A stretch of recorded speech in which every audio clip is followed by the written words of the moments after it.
I want nobody but you. I want nobody but you. I want nobody but you.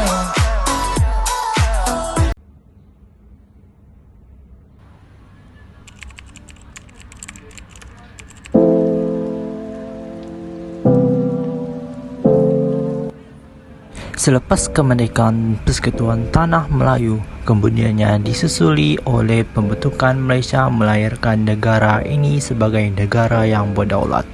Pembentukan Malaysia memperlihatkan kerjasama tokoh dari Persekutuan Tanah Melayu, Sarawak, Sabah dan Singapura dalam ringan dengan kerajaan British.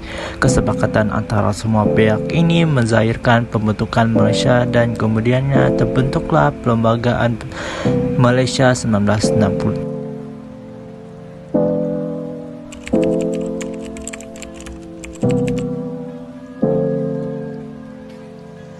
Berbagai faktor dalam pembentukan Malaysia antaranya ialah pengaruh komunis. Hal ini kerana pengaruh komunis yang semakin meluas di Asia Tenggara, terutamanya di Singapura yang sangat membimbangkan Persekutuan Tanah Melayu.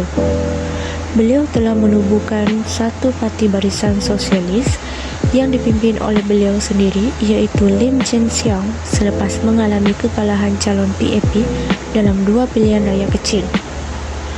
Pada tahun 1961, kawasan Hong Lim dan Anson telah memperlihatkan bahawa pengaruh komunis ini merebak di Singapura sehingga menyebabkan kebimbangan kepada Tunku Abdul Rahman kerana beliau khawatir Singapura akan dikuasai oleh pihak komunis dan mengancam keselamatan serta keamanan tanah Melayu.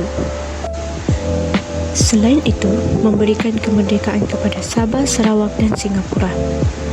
Memandangkan Sabah, Sarawak dan Singapura masih di bawah penjajahan British, perancangan penubuhan Persekutuan Malaysia akan menubuhkan Malaysia dalam tempoh 2 tahun lagi.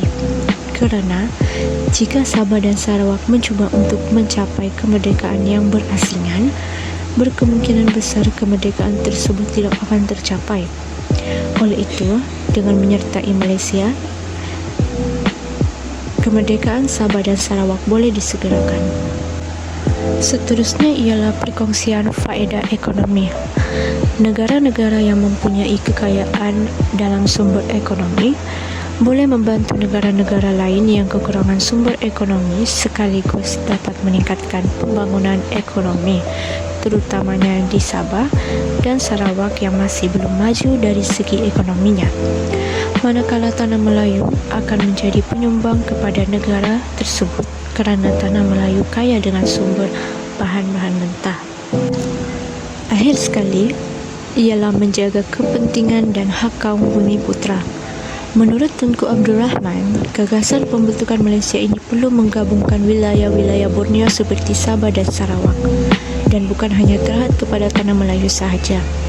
Hal ini kerana pada tahun 1960, anggaran penduduk Tanah Melayu kira-kira 50% dan orang Cina 36.9%. Justru apabila penduduk Sabah dan Sarawak diambil kira, bilangan kaum bumi putra termasuk orang Melayu akan menjadi 46.3%, sementara orang Cina akan menjadi 42.4%. Ini bermaksud jaminan kedudukan orang Melayu dan bumi putra tidak akan terancam kerana kemasukan Sabah dan Sarawak membolehkan kumpulan Melayu dan bumi putra sebagai kumpulan yang besar.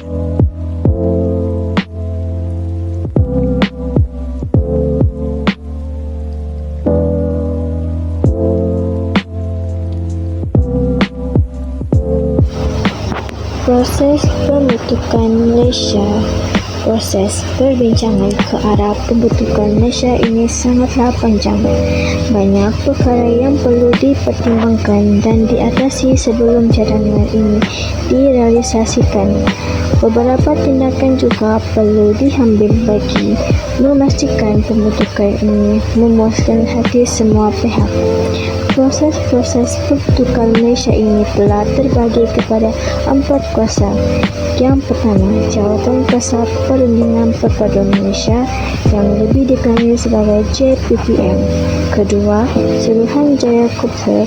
ketiga jawatan kuasa antara kerajaan JAK, dan keempat referendum Singapura. Bagi jawatan kuasa Perundingan Perpaduan Malaysia JPPM, ia dipengerusikan oleh Donald Stephens dan dianggotai oleh wakil-wakil dari semua wilayah terlibat. Ia berfungsi untuk menerangkan konsep pembentukan Malaysia, khususnya kepada penduduk Sabah dan Sarawak dan Brunei. Ia bagi mengumpul idea dan mendapat pendapat mengenai rancangan pembentukan Malaysia. Okey, bagi Suruhanjaya Corbett pula yang diketuai oleh Lord Corbett, ahli lain ialah Anthony Abeli, David Patterson, Datuk Wong Poni dan Tan Sri Muhammad serta Ghazali Shafiq. Ia bertujuan untuk meninjau pendapat penduduk Sabah dan Sarawak. Suruhanjaya ini telah mendapati 80% penduduk Sabah dan Sarawak menyokong pembentukan Malaysia yang kebanyakannya terdiri daripada kaum Bumiputera. Okey, jawatan kuasa antara kerajaan JAK yang diketuai oleh Lord Elphinstone, Tunku Abdul Razak Pusing, wakil kerajaan British dan wakil dari Sabah, Sarawak dan Singapura. Ia bagi membentuk satu perlembagaan Persekutuan Tanah Melayu 1957. Laporan Suruhanjaya Corbett dan jawatan kuasa Perundingan Perpaduan Malaysia. Perkara utama dalam perlembagaan ini ialah agama Islam, bahasa Melayu, kawalan imigresen, pendidikan dan perwakilan bagi Sabah, Sarawak dan Brunei. Yang terakhir pula, referendum Singapura, ia untuk meninjau pendapat penduduk Singapura.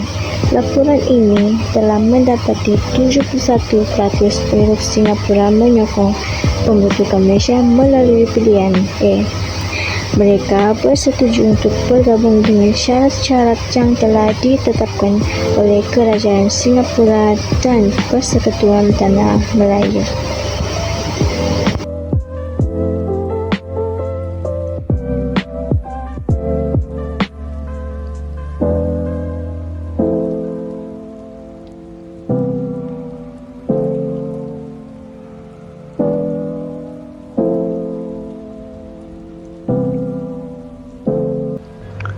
Cabaran utama bagi Malaysia adalah dalam bidang pembangunan dan ekonomi, terutama di Sarawak dan Sabah. Selain itu, Malaysia juga menghadapi cabaran dalam persaingan politik yang boleh menggugat perpaduan kaum. Ancaman komunis turut menjadi cabaran bagi mewujudkan keamanan dan keselamatan negara. Kerajaan Persekutuan telah memainkan peranan utama dan bertanggungjawab dalam menghadapi cabaran tersebut.